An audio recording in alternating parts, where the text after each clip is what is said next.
Selamat pagi Sobat SD yang dikasihi Tuhan. Hari ini kembali kita berjumpa di dalam program Ragi, di mana kita akan merenungkan kebenaran firman Tuhan untuk pagi hari ini. Sebelum kita merenungkan kebenaran firman Tuhan, mari kita bersatu di dalam doa. Bapa di surga, kami ucap syukur untuk kemurahan-Mu sepanjang kehidupan kami, terkhusus pagi ini Tuhan. Kami beroleh kesehatan, kekuatan, sukacita untuk terus melayani Tuhan, semua oleh karena anugerah-Mu. Sebentar Tuhan, kami akan merenungkan kebenaran firman Tuhan. Kau menolong setiap kami Bapa, supaya kami beroleh kekuatan, penghiburan di dalam Engkau. Di dalam nama Yesus Kristus kami mengucap syukur berdoa. Haleluya. Amin. Baik, pagi hari ini kita akan merenungkan satu tema, yaitu saksi Kristus yang terpilih. Kita setuju ya bahwa Injil atau pekerjaan penebusan Allah wajib untuk diberitakan, wajib untuk diwartakan, dan wajib untuk disaksikan begitu. Nah, memang kita tahu bahwa pekerjaan penebusan Allah itu sebagai sebuah rangkaian. Namun puncak dari karya penebusan ini adalah ketika Yesus bangkit dari kematian, seperti yang disebut oleh Paulus dalam 1 Korintus 15 ayat 55. Paulus menulis ayat 55, "Hai maut, di manakah kemenanganmu? Hai maut, di manakah sengatmu?" Kemudian ayat 56, "Sengat maut ialah dosa, dan kuasa dosa ialah hukum Taurat." Dilanjut ayat 57, "Tetapi syukur kepada Allah yang telah memberikan kepada kita kemenangan oleh Yesus Kristus, Tuhan kita." Nah, Paulus menganggap bahwa kebangkitan Yesus atau ketika Yesus mengalahkan maut itu adalah sebuah kemenangan. Paulus menganggap itu sebagai sebuah perseteruan, pertengkaran, dan perseteruan ini dimenangkan oleh Kristus. Dan memang Paulus mengutip ayat ini dari Hosea 13 ayat 14 yang ditulis oleh Nabi Hosea sebagai berikut. Ayat 14, "Akan kubebaskanlah mereka dari kuasa dunia orang mati. Akan kutebuskah mereka daripada maut? Di manakah penyakit samparmu, hai maut? Di manakah tenaga pembinasamu, hai dunia orang mati? Mataku tertutup bagi belas kasihan." Nah, ini untuk musuh-musuh Israel. Tapi janji Nabi adalah bahwa Israel akan ditebus dari kuasa dunia orang mati, akan dibebaskan begitu. Nah, ini sebuah tindakan yang heroik, tindakan kepahlawanan, tindakan di tengah-tengah pertempuran, sama seperti Paulus yang menganggap bahwa Yesus itu ketika dia bangkit adalah sebuah kemenangan dari sebuah perseteruan. Nah, semua janji ini tidak muncul begitu saja, tetapi muncul dari sejak ketika manusia jatuh dalam dosa. Dalam Kejadian pasal 3 ayat 15, Allah berjanji kepada seorang perempuan di tengah Taman Eden. Allah berkata, "Aku akan mengadakan permusuhan antara engkau dan perempuan ini, antara keturunanmu dan keturunannya. Keturunannya akan meremukkan kepalamu dan engkau akan meremukkan tumitnya." Kita sudah melihat sebuah permusuhan, dan janji kemenangannya adalah keturunan perempuan itu akan meremukkan kepalamu. Dan menarik bahwa kepala dalam bahasa yang bisa dikatakan ros itu memang bisa diterjemahkan kepala, tetapi juga bisa diterjemahkan sebagai sebuah bisa atau racun dari ular itu. Oleh karena itu, Paulus mengutipnya dengan Paulus sebagai seorang ahli Taurat begitu, dia menerjemahkan atau mengutip Hosea yang juga bersumber dari kitab Kejadian tadi. Dia tidak lagi memakai kata kepala, tetapi dia memakai kata sengat maut atau bisa dari maut. Di manakah maut kemenanganmu? Hai maut, di manakah sengatmu? Di manakah bisamu? Nah, ini kan merujuk kepada janji Allah kepada perempuan di Taman Eden, bahwa keturunan perempuan akan membinasakan bisa dari si ular ini. Dan kemenangan ini terjadi pada peristiwa kebangkitan Yesus Kristus. Paulus berkata seperti itu. Nah, semua ini kita percaya bahwa kita harus saksikan semuanya, karena ini sebuah janji turun-temurun kepada perempuan di Taman Eden.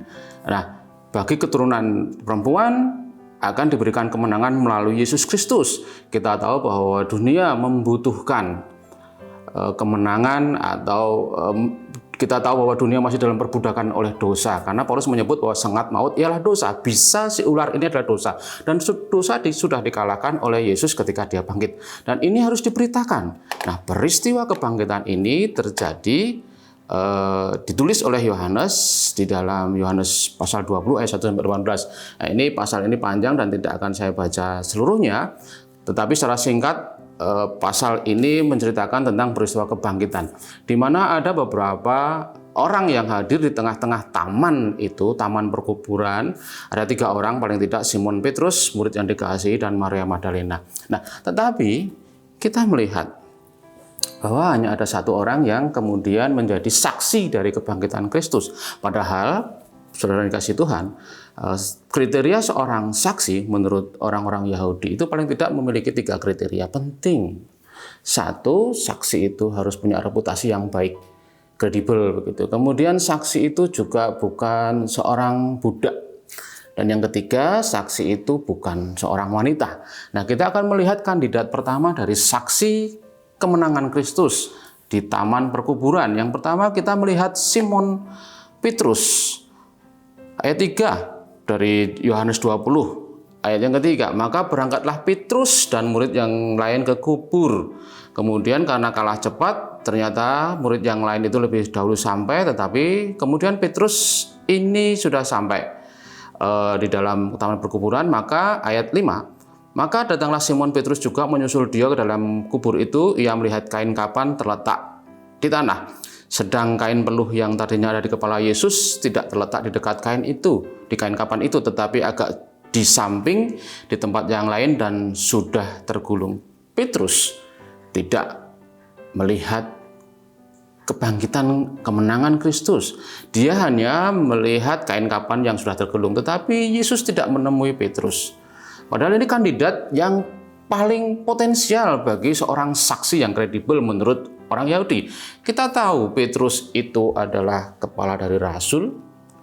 Secara jabatan dia yang tertinggi, begitu, nomor 2 setelah Kristus. Kemudian secara reputasi kuasa, kita tahu bahwa Petrus ini adalah orang yang diserahi kunci kerajaan surga. Matius berkata, kepadamu kuserahkan kunci kerajaan surga. Kemudian dari pelayanan, Petrus menyembuhkan orang lumpuh di depan bait Allah. Sekali berkhotbah, 3.000 orang bertobat. Jadi untuk menjadi seorang saksi yang kredibel, Simon Petrus ini sungguh sangat memenuhi syarat. Tetapi kita melihat Yesus tidak menampakkan diri kepada Petrus ketika dia bangkit. Kemudian ada calon lagi yang kedua yang disebut murid yang lain atau murid yang dikasihi, atau kita tahu bahwa ini adalah Rasul Yohanes. Di dalam ayat kelima, ayat keempat, keduanya berlari bersama-sama, tetapi murid yang lain itu berlari lebih cepat daripada Petrus sehingga lebih dahulu sampai di kubur. Ia menjenguk ke dalam, melihat kain kapan terletak di tanah, akan tetapi ia tidak masuk ke dalam. Kemudian ayat 8, maka masuklah juga murid yang lain yang lebih dahulu sampai di kubur itu, dan ia melihatnya dan percaya. Murid yang lain disebut percaya walaupun saat itu tidak melihat Yesus yang sudah bangkit. Murid yang lain adalah Rasul Yohanes. Dan kita tahu Rasul Yohanes ini secara jabatan dia adalah soko guru gereja Yerusalem, Yohanes Yakobus Petrus. Kemudian dia juga bersama Petrus di pelataran bait Allah menyembuhkan orang lumpuh. Dan kita tahu Rasul Yohanes ini juga menulis banyak surat. Artinya orang ini atau Rasul Yohanes juga termasuk saksi yang kredibel sebetulnya. Tetapi kita melihat bahwa Yesus tidak menampakkan diri pada Petrus maupun Yohanes. Dan yang ketiga kita melihat Maria Magdalena. Ayat ke-11, tetapi Maria berdiri dekat kubur dan menangis. Sambil menangis ia menjungkuk ke dalam kubur itu, dan tampaklah 2 orang malaikat berpakaian putih, yang seorang duduk di sebelah kepala dan yang lain di sebelah kaki di tempat mayat Yesus terbaring. Kata malaikat-malaikat kepadanya, "Ibu atau perempuan, mengapa engkau menangis?" Jawab Maria kepada mereka, "Tuanku telah diambil dan aku tidak tahu di mana ia diletakkan." Sesudah berkata demikian, ia menoleh ke belakang dan melihat Yesus berdiri di situ. Tetapi ia tidak tahu bahwa itu adalah Yesus. Kata Yesus kepadanya, "Ibu," atau perempuan, "mengapa engkau menangis? Siapakah yang engkau cari?" Maria menyangka orang itulah penunggu taman, lalu berkata kepadanya, "Tuan, jikalau Tuan mengambil dia, katakanlah kepadaku di mana Tuhan meletakkan dia, supaya aku dapat mengambilnya." Kata Yesus kepadanya, "Maria." Maria berpaling dan berkata kepadanya dalam bahasa Ibrani, "Rabuni," artinya guru. Jadi memang di antara dua malaikat itu agaknya yang satu adalah Yesus. Nah, Maria ini siapa?